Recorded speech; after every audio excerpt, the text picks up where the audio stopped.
I'm adopted, and my biological mother was 17, and so was my biological father. She was 7.5 months pregnant when she decided to go to Planned Parenthood, which is the largest abortion provider in the world, and they counseled her to have a late-term saline abortion, which is a saline salt solution that is injected into the mother's womb. The baby gulps that solution, it burns the baby inside and out, and then she is to deliver a dead baby within 24 hours. And to everyone's great shock and surprise, I didn't arrive dead but alive on April the 6th, 1977 in a Los Angeles County abortion clinic. What's fantastic about this, about the perfect timing of my arrival, is that the abortionist was not on duty yet. So he wasn't even given the opportunity to continue on with his plan for my life, which was death. And I know that I am in a government building, and a beautiful one it is, and I love your country as well as my own. But I know in the age that we live in, it is not at all politically correct to say the name of Jesus Christ in places like this. To bring him into these sorts of meetings, because his name can make people so terribly uncomfortable. But I didn't survive so I could make everyone comfortable. I survived so I could stir things up a bit. And I have a great time doing it.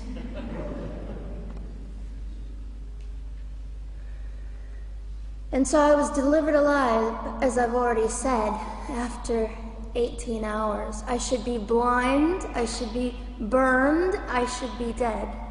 And yet I'm not.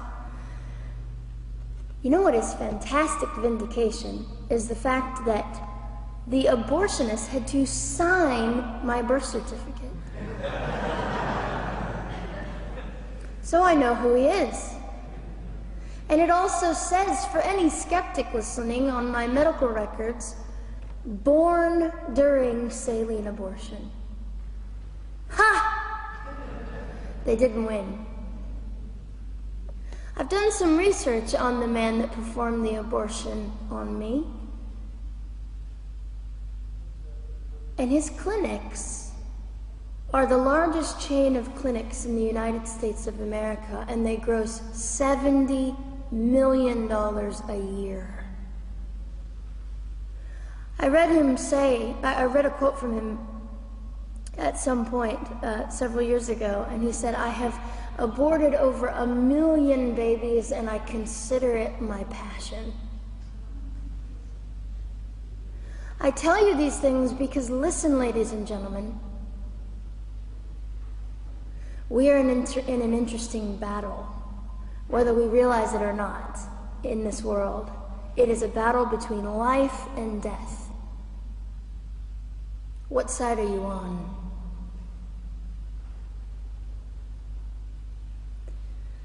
So a nurse called an ambulance and had me transferred to a hospital, which is absolutely miraculous. Generally, the practice at the time, and up until 2002, was, in my country, was to end the life of an abortion survivor by strangulation, suffocation, leaving the baby there to die, or throwing the baby away.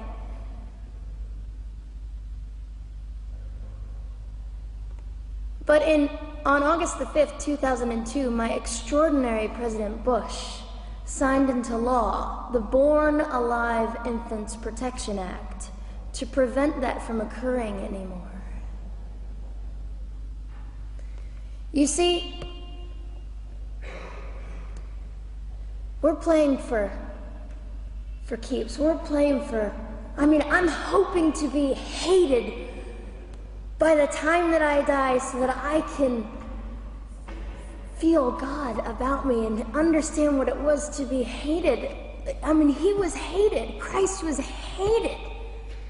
And not that I look forward to being hated, but I know along my journey, I know I'm already hated because I declare life.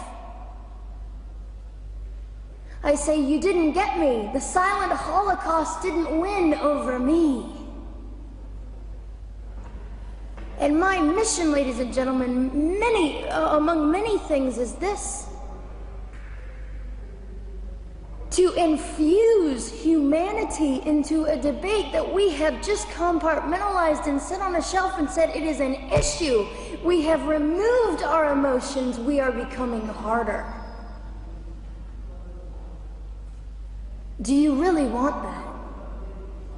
How much are you willing to take, and how much are you willing to risk to speak the truth in love and graciousness and stand up and at least be willing to be hated?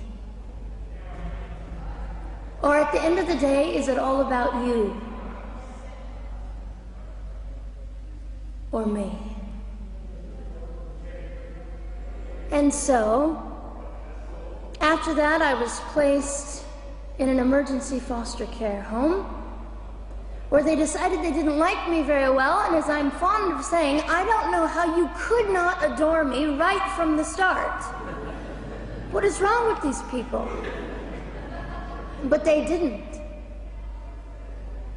You see, I've been hated since conception by so many, and loved by so many more, but most especially by God. I'm his girl. You don't mess with God's girl. I got a sign on my forehead that says, you better be nice to me because my Father runs the world. So after I was placed in the mean home, I was taken out of the mean home and placed into another home, a beautiful home, Penny's home. And she said by this time I was 17 months old, 32 pounds of dead weight, and diagnosed with what I considered to be the gift of cerebral palsy, which was caused directly by the lack of oxygen to my brain while I was trying to survive. Now, I am just compelled to say this. If abortion is merely about women's rights, ladies and gentlemen, then what were mine? There was not a radical feminist standing up and yelling about how my rights were being violated that day. In fact, my life was being snuffed out in the name of women's rights. And ladies and gentlemen, I would not have cerebral palsy had I not survived all of this. So when I hear the appalling, disgusting argument that we should have abortions because the child just might be disabled, oh, the horror that fills my heart. Ladies and gentlemen, there are things that you will only be able to learn by the weakest among us. And when you snuff them out, you are the one that loses. The Lord looks after them, but you are the one that will suffer forever. And what arrogance, what absolute arrogance, and it has been an argument for so long in this human place that we live, that the stronger should dominate the weaker, should determine who lives or dies. The arrogance of that. Don't you realize that you cannot make your own heart beat? Don't you realize that all the power that you think you possess, you really possess none of it? It is the mercy of God that sustains you, even when you hate him.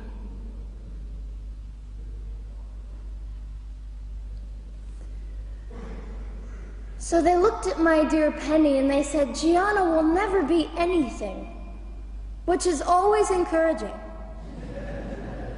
And she decided to ignore them, and she worked with me 3 times a day, and I began to hold up my head, and I said, well, Gianna will never this and never that. Long story shorter, I was walking by the age of 3.5 with a walker and leg braces, and I stand up here today with a mild little limp and without a walker and leg braces. I fall gracefully sometimes, and